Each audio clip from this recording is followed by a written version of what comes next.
The young man threw away the phone card he used to contact his parents. After obtaining his passport, he resolutely left home. His parents thought he was sulking against them, but when they went to his room to look for him, they found that he had been living in a dilapidated little room all along, and even his blanket was extremely thin. It was only then that they realized how hard his life had been all these years. The entire family finally came to a sudden realization, but it was all too late. It turned out that the young man's parents had always been working away from home. Having lived with his grandmother since childhood, he had always longed for his parents' company. In order for his parents to come back and see him, he studied diligently and scored full marks on every exam. But his parents always found excuses not to come home, either claiming that work was too busy or taking his younger siblings out to play, completely forgetting that he was also their son. It wasn't until the year the young man graduated from high school, when his parents returned home in a luxury car, the young man ran excitedly to the village entrance to greet them. But his parents only focused on talking with his younger siblings. Not only did they not inquire about how the young man had been faring all these years, they instead sent him home first, because they intended to take his younger siblings out for a feast. The young man's excitement instantly plummeted to the depths of despair,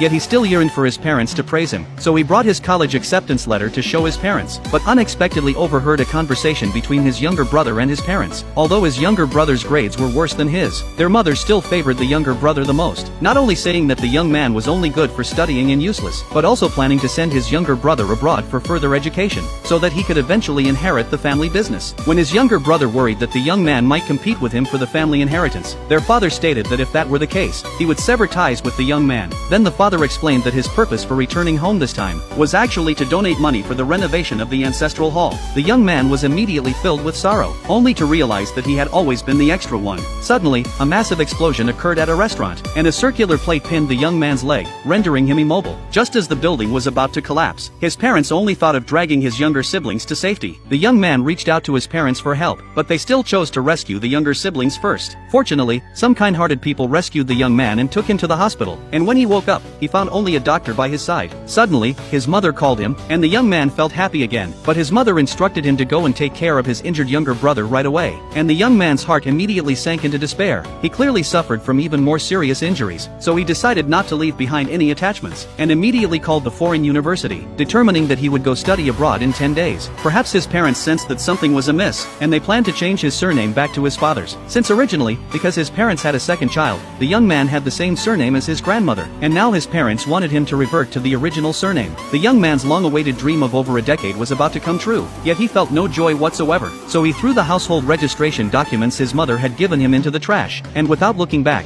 he walked into the exit entry administration to apply for a passport. After returning home, he tore up all the awards he had received over the years, and even burned the family portrait he had drawn, and finally went to say goodbye to his grandmother who had raised him. Then he took a bus and left his hometown.